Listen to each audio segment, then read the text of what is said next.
बोलिए प्रेम से श्री सद्गुरु महाराज की जय। महर्षि में ही सत्संग सुधा सागर ग्रंथ से पाठ। पारा संख्या 154। नासाग्र ध्यान क्या है। प्रिय आत्मवत प्रियगण, भगवान श्री कृष्ण ने उद्धव जी से पूछा था, मैं आपका ध्यान कैसे करूं। श्रीमद् भागवत के 11वें स्कंद में है।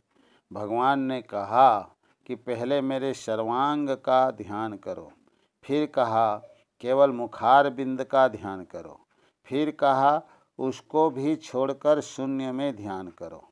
यह तो भागवत में है। श्रीमद् भागवत गीता के 6ठे अध्याय में है, नासाग्र में ध्यान करो। दिशाओं को देखना छोड़ दो। दोनों का मेल कैसे होगा। दिशाओं को देखना छोड़ने के लिए जानना चाहिए कि दिशाएं 10 होती है, पूर्व पश्चिम उत्तर दक्षिण, चारों कोना, ऊपर और नीचे। इन 10 को छोड़ दो। 10 दिशाओं को देखना छोड़ने के लिए आंखें बंद करनी पड़ेगी। आंख खुली रहेगी तो कोई न कोई दिशा देखी जाएगी। भागवत से मिलने पर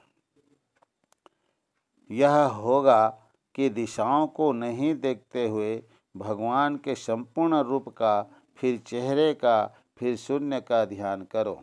दिशाओं को देखना छोड़ने में यह मानना होगा कि पूरा रूप देखने के लिए सिर से पैर तक होता है, बाहर नहीं तो भीतर। उसको भी घटाने पर चेहरे में भी ऊपर नीचे होता है। उसको भी छोड़ने पर बहुत ही सूक्ष्म हो जाता है। शून्य में ध्यान, नासाग्र में ध्यान होगा। दोनों को कैसे मिलाया जाए। शून्य में रंग रूप कुछ बनता है नहीं। चेहरे को छोड़कर तब और कुछ सूक्ष्म होना है।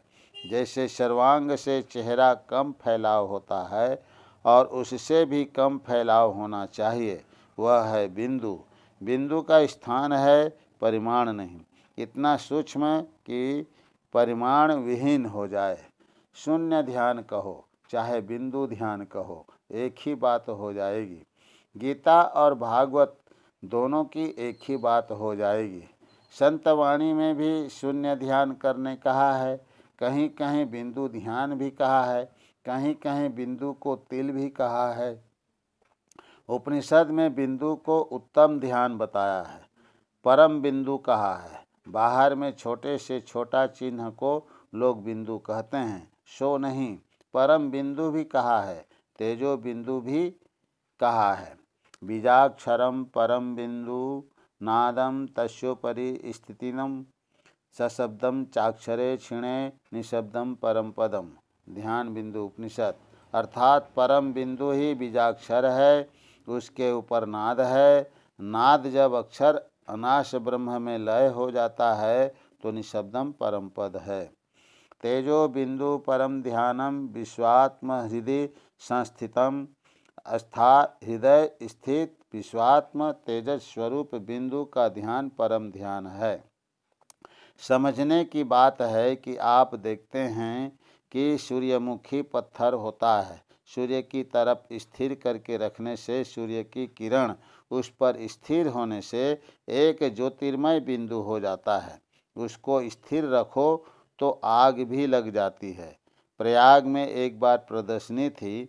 हलवाई एक कड़ाही में घी रख देता था और सूर्यमुखी पत्थर को ऐसे बांधे हुए था कि उसमें सूर्य की किरण लगकर घी पर पड़ता और घी खौलता था।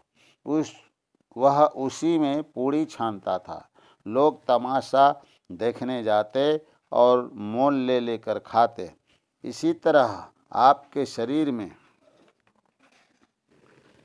जो दृष्टि की धारें हैं वह ज्योतिर्मय है। ज्योति में जाति तत्व को सहायता मिलती है। पानी के मिलने से पानी में बढ़ती होती है। अग्नि में मिले तो अग्नि बढ़ती है। दो लकीर एक जगह मिलने पर एक बिंदुता होती है।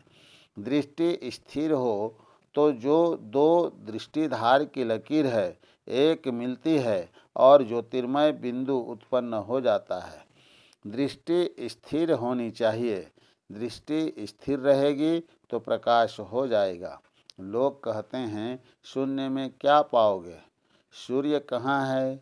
चंद्र कहाँ है? तारे कहाँ हैं? पृथ्वी कहाँ है? शून्य के अंदर क्या नहीं है? पृथ्वी शून्य के अंदर है। पृथ्वी पर ही पेड़ पौधे, पहाड़ और धातुएं मिलती हैं। सरकारी कानून नहीं रहे तो लोग पहाड़ से सोना ला सकते हैं। शून्य में क्या नहीं मिलता? भगवान का रूप शून्य में रहता है। शून्य नहीं रहे तो विराट रूप भगवान कहाँ रहते? भौतिक वैज्ञानिक जानते हैं वे शून्य से क्या क्या लेते हैं।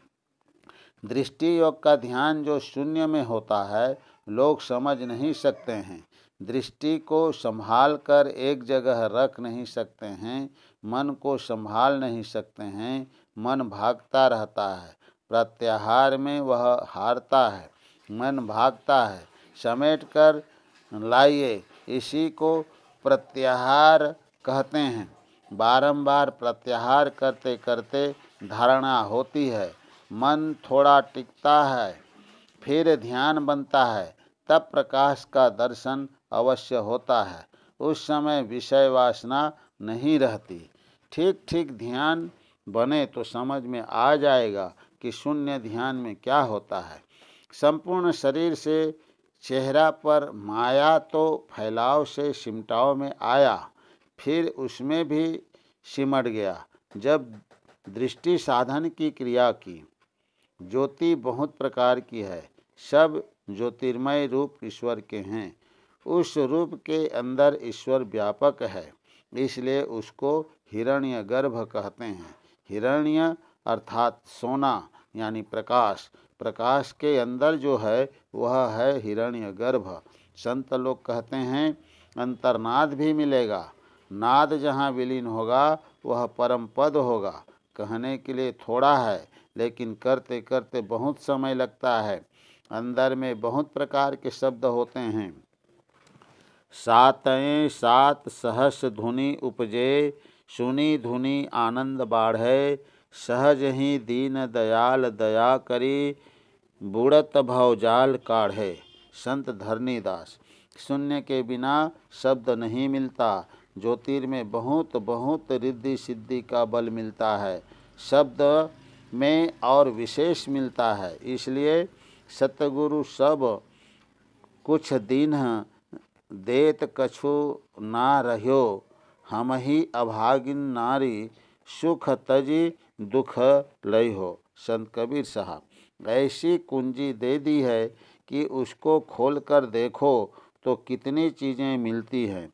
पहले शिक्षा तब दीक्षा होती है। बिना शिक्षा के दीक्षा किसी काम की नहीं। समझ में नहीं आवेगा कि क्या बात हुई। यह प्रवचन महर्षि मेही आश्रम कुप्पा घाट भागलपुर में दिनांक 22/3/1960 ईस्वी को अपराह्नकालीन सत्संग में हुआ था। बोलिए प्रेम से श्री सद्गुरु महाराज की जय।